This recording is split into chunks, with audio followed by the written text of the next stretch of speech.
Hello everyone, the story I'm going to share today is a wise man with high morals. Sima Hui, whose courtesy name was Decao, was a hermit in the late Eastern Han Dynasty. He was proficient in Taoism in Qimen, literal meaning mysterious gates, military strategies, and Confucian classics, and was known as Mr. Shui Jing, meaning Mr. Water Mirror.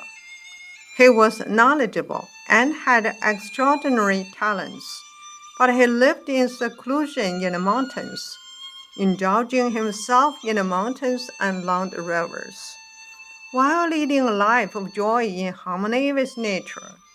In addition to his love for wandering around, Sima Hui also liked making friends. He had contacts and close relationship with Pang Tong, Zhuge Liang, and Xu Shu. At that time, Liu Biao, a relative of the Han royal family, was a governor of Jing state. He advocated establishing schools and pursuing Confucianism. Famous scholars from all over the world came to join him, including Sima Hui. Due to his extensive knowledge, Sima Hui was treated by Liu Biao as a guest of honor. After spending some time together, however, Sima Hui realized that Liu Biao was not the one he wanted to join. So he became more and more taciturn in the presence of Liu Biao. As a result, he was gradually looked down upon by Liu Biao, who thought that Sima Hui was just a little scholar, no different from a fool. Although Sima Hui lived a secluded life, he could not avoid dealing with some trivial matters of ordinary people. Once, Sima Hui's neighbor lost a pig. At that time, a pig might be a family source of meat for a year. It can be imagined that the person who lost the pig was very anxious. The man said to Sima Hui, "The pig in your courtyard is the one I lost." Sima Hui didn't say anything and just gave his pig to the man. A few days later, the man's pig was found. He felt very ashamed and quickly returned Sima Hui's pig to him and apologized to him. Throughout the entire incident, Sima Hui was neither angry nor did he blame the man. Another time, someone wanted to weave silk, but he did not have any silkworms. When Sima Hui heard this, he gave his silkworms to that man and made his family give up weaving silk. When someone asked him, "Why do you help others at the cost of harming yourself?"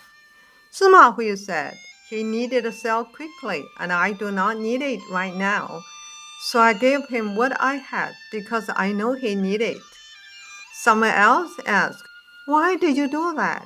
He replied, "If I didn't take the initiative, he would not feel comfortable asking me for it. How can I make others uncomfortable if I know they need something? Shouldn't I just help them and give them what they need?"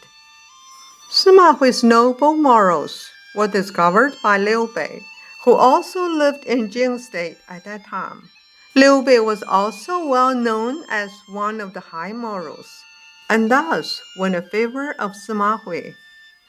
When Liu Bei expressed his wish to keep working with him, however, Sima Hui politely declined, but recommended Zhuge Liang and Pang Tong to him. Later, Liu Bei visited Zhuge Liang 3 times in his thatched cottage to ask him to come down from the mountains. Sima Hui, who clearly understood the situation and various powers in the world at that time, said, "Although Qimen means Zhuge Liang got the right master, but not at the right time." This sentence consists of only 10 Chinese characters, but contains profound philosophical meaning. The result was really true in the life of Zhuge Liang after he left the mountains. In the 13th year of Jian, Liu Biao died of illness, and the new lord of Jing state Liu Cong surrendered to Cao Cao. Sima Hui also came to Cao Cao's camp. Unfortunately, Sima Hui passed away due to illness soon after, which made Cao Cao very sad because he admired Sima Hui's talents for a long time and lost the chance to work with him. Sima Hui's noble morality is reflected in the tiny things in life. This allows us to see that he was a truly selfless gentleman who considered others in everything he did. His erudition and extraordinary talent did not make him feel different, but instead made him making many friends. Although he was admired by many famous people at that time, he continued to live a simple, peaceful life. When observing the thoughts and behavior of some people today, I deeply feel the importance of returning to tradition. For 5,000 years, the sacred culture given by God made us wiser and able to distinguish between good and evil. Thus, it is extremely important to be a person with high moral characters and a shining particle for the sake of the new world. Thank you very much for listening to the story. More touching stories will be ready for you if just subscribe it. Thank you again.